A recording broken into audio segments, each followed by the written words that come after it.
ہماری بیٹی کی جب شادی ہوتی ہے، جب ہم لوگ اپنی کسی بیٹی کی شادی کرتے ہیں تو بیٹی کے لیے جو جہیز خریدا جاتا ہے شادی کے موقع پر، تو اس جہیز کو 4 پایوں پہ بچھا دیتے ہیں۔ پھر ہم لوگ محلے میں آواز لگاتے ہیں دوسری بچیوں کو، بچیوں آؤ ہماری بچی کا جہیز دیکھ لو،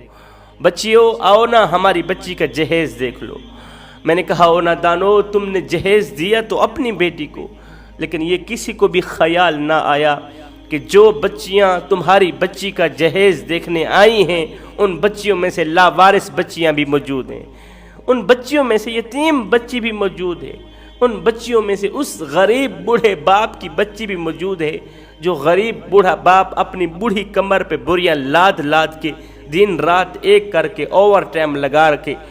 دن کو بھی کماتا ہے رات کو بھی کماتا ہے، ہاتھ ہیں کامتے ہیں، بدن کام نہیں کرتا، بازوں میں طاقت قوت کوئی نہیں ہے، لیکن بابا جی پھر بھی دن رات اوور ٹائم لگا رہا ہے۔ اگر کوئی پوچھ لے بابا جی تو دن کو بھی کماتا ہے رات کو بھی کماتا ہے، تجھے نیند نہیں آتی؟ تو آگے بابا جی رو کر کہتا ہے بیٹے کیا کروں، سکون کی ضرورت مجھے بھی ہے، اللہ اکبر، نیند مجھے بھی آئی ہے، لیکن کیا کروں، دن رات محنت مزدوری اس لیے کر رہا ہوں کہ میں نے اپنی جوان بیٹی کے ہاتھ پیلے کرنے ہیں، جوان بیٹی کی شادی کرنی ہے۔ اس بوڑھے باپ نے بوڑھی کمر پہ بوریاں لاد لاد کے دن رات ایک کر کے اوور ٹائم لگا کے اس نے اپنی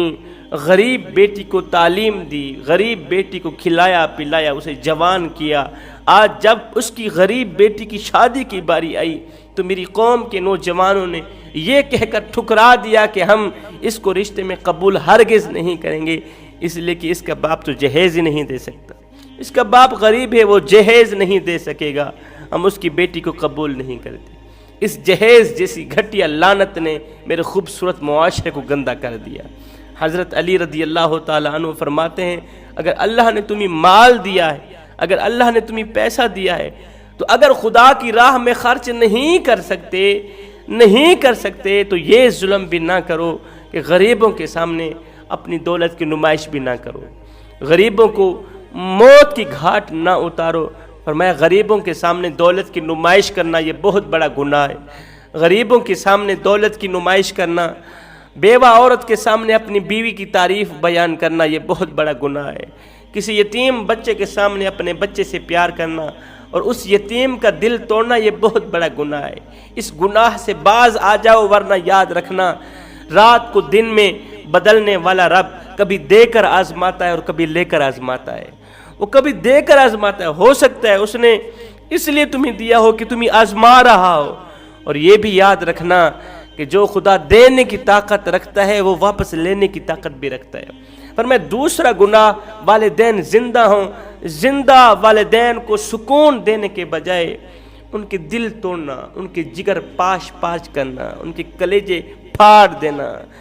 ان پر طرح طرح کے ظلم ڈھانا، زبان کے ذریعے ان کو دکھ دینا، زبان کے ذریعے ان کو تکلیف دینا، ہاتھوں کے ذریعے ان کو تکلیف دینا، یہ بہت بڑا گناہ ہے۔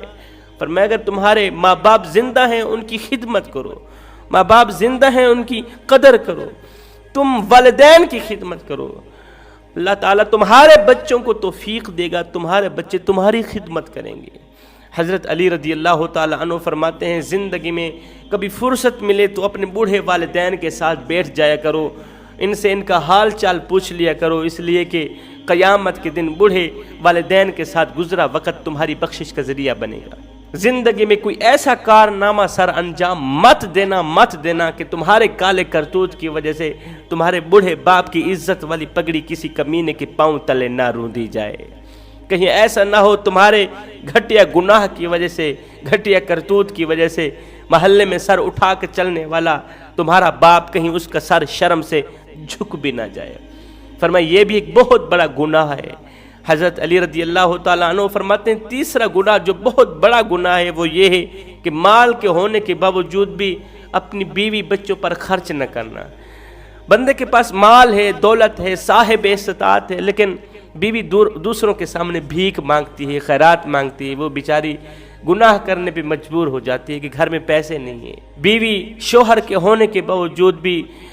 بیواؤں جیسی زندگی گزارتی ہے، بچے باپ کے زندہ ہونے کے باوجود بھی یتیموں کی سی زندگی گزارتے ہیں۔ دوسروں کے اترے ہوئے کپڑے پہنتے ہیں، دوسروں کا بچا ہوا کھانا کھاتے ہیں۔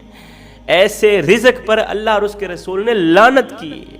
فرمایا جو شخص مال کے ہونے کے باوجود بھی بیوی بچوں پر خرچ نہیں کرتا جان بوجھ کے، اس کا مال حلال کا مال نہیں، اس کا مال حرام کا مال ہے۔ یہ 3 گناہ تمہیں تباہی کی طرف لے جائیں گے، بربادی کی طرف لے جائیں گے۔